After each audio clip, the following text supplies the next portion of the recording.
that's when it clicked. That's when it hit me that this is it. This is for real, that if I quit right now, I knew if I quit in this moment, I will forever be a quitter. This is a quote from Chad Williams' "I'll die before I quit" speech. He shares his life struggles and the defining point in his life when he's at rock bottom. In the speech, Chad Williams shares obstacles in life he had to overcome and inspires others to never quit in hopes they'll accomplish their dreams. Chad was a failing college student and he couldn't care less about school. Realizing he was heading down the wrong path, he started to fantasize about his potential careers. That's when Chad decided to become a Navy SEAL, a frogman. His father's intentions were to sabotage his far-fetched dreams, so he found him a mentor, Scott Helvinston, who was a SEAL himself. Chad's father had instructed Scott to crush him in hopes that he would lose interest and look for a more realistic job.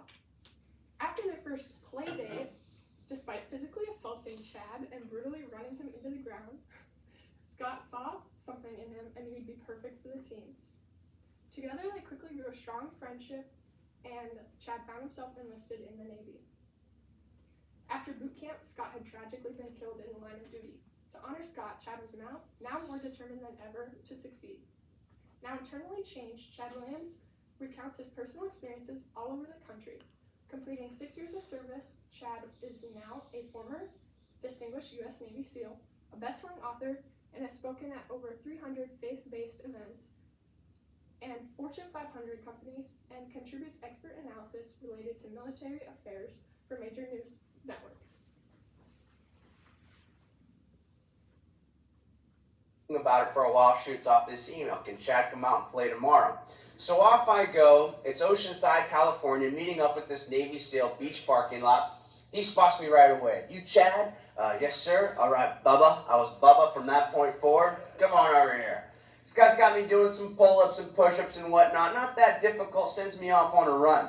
And he says he's going to catch up after about 15 minutes. He had some gear he wanted to clean up back at the truck. So off I go. 15 minutes into this run, I'm looking back. All I know is I'm running out into the wetlands, away from civilization, people getting fewer and fewer. And I'm thinking, where's this Navy SEAL? And I start thinking, he's not going to catch me. And I start cranking up the speed, and I'm just thinking of all the buddies I'm going to be bragging to how this Navy SEAL couldn't catch me on a run. And as I'm looking back, it's just like that movie with Arnold Schwarzenegger, Terminator 2. There's a scene in the movie where the bad guy called the T-1000 can morph into these knife hands and chase down a moving vehicle. Well, that's the Navy SEAL, like the T-1000, these knife hands coming down this trail. Williams is world-renowned for his motivational speeches. The last 9 years, Chad has given the same speech. This one in particular was given December 22nd in 2015 in Dallas, Texas. His audience was paying to attend and listen to him speak, and the organization that had requested him to come speak was the Wingman Ministries. This program is based around the U.S. Air Force term wingman. Wingman is used as a fighter jet term for the pilot of another aircraft that has your back and will provide support if there is a dangerous situation. The ministry relates this term to how the people of church have committed to God, their families, and their Christian brothers. The church describes how their people will get to know other men on a manly level, allowing them to identify with the needs, struggles, hurts, habits, and issues of other men. The purpose of his compelling speech was to share his struggle to reach his goal. Chad informs us that he achieved his goal, but it didn't have the sense of fulfillment that he had craved. He states, quote, "I can go back to say, hey, self, when you get to the top of the mountain, there's nothing up there. And so for me, here I am becoming this Navy SEAL. This is my top of the mountain." Even though he had completed this grueling training to become an elite warrior, he still felt empty and incomplete. Chad yearns for others to understand that they may endure strenuous work and not get the fulfillment they want. Long before 2015, and still to this day, people are struggling with gratification and burnout. In 2015, many citizens had struggles and hurdles to deal with. An article from the National Institutes of Health stated that in 2015, 7.3% of the United States population had depression and that it was on the rise. Chad's family helped him by suggesting that he should go to church. When he was at his lowest, his loved one showed him the light in his darkest times. The reason Chad's speech has a significant impact still to this day is because of his perseverance and his ability to never quit and give up through the tough times. He possesses a unique ability to pass on to others a deep understanding that everyone will overcome a lack of purpose, hope, and meaninglessness. Ethos, pathos, logos, and his rhetorical devices. Chad established a good source of ethos by showing his trustworthiness in his circumstances and his commitment to his beliefs. He describes the discipline and groundwork that he had to go through in the U.S. Navy SEAL program. Chad clarifies the mental torture he needed and able to pass it. Discovering his calling to faith, Chad also uncovered his ambition for God. Pathos is acknowledged when he can induce and summon his listeners' emotions. Chad's very passionate, and his desire for his journey in life created a strong feeling of sincerity. The audience is riveted by his adversity and discipline.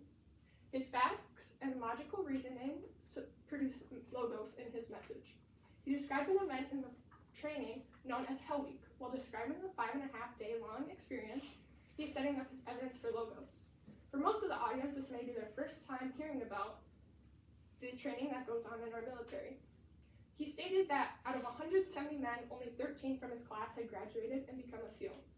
His use of pathos, ethos, logos helps him deliver an impactful message that will surely leave the audience humbled. He uses a few rhetorical strategies such as similes, anaphoras, and allusions to compose a speech that's engaging and memorable. A simile was provided when he says, "It's time to take finals," and then it just hits me like a ton of bricks. The simile demonstrates how suddenly Chad noticed he was turning out to be a loser and failing. "I will not quit, I will not give up, I will not back down." This is an example of an anaphora he uses, and it enforces his mentality of what he was going through the training with his audience. Final example of a rhetorical device is an allusion. He says, "I know what I'm going to be, an Alaskan crab fisherman, deadliest catch." This allusion helps illustrate how little Williams took his education seriously at a younger age. All that mattered to him was he didn't have to go to school. This warrior speech will endure because of its empowering characteristics. He is able to capture the attention of the audience, and this helps build himself to be an amazing speaker. His adventure is incomparable to others, and he makes it very relatable when telling of his hardest times when he ought to feel on top of the world. He doesn't share his upbringing, a brave story, to promote himself. He tells others in hopes that will inspire them and help them better themselves. Chad shows how selfless, determined, encouraging, resilient, and hopeful someone can be. This speech will be memorable for years because of its ageless and universal themes. This speech is also fitting for any person seeking inspiration or encouragement in their life. Speeches like his are reminders of how powerful the human spirit can be. Chad distills the essence of the SEAL's Creed into actionable insights for civilian leadership. Thank you for listening to my speech.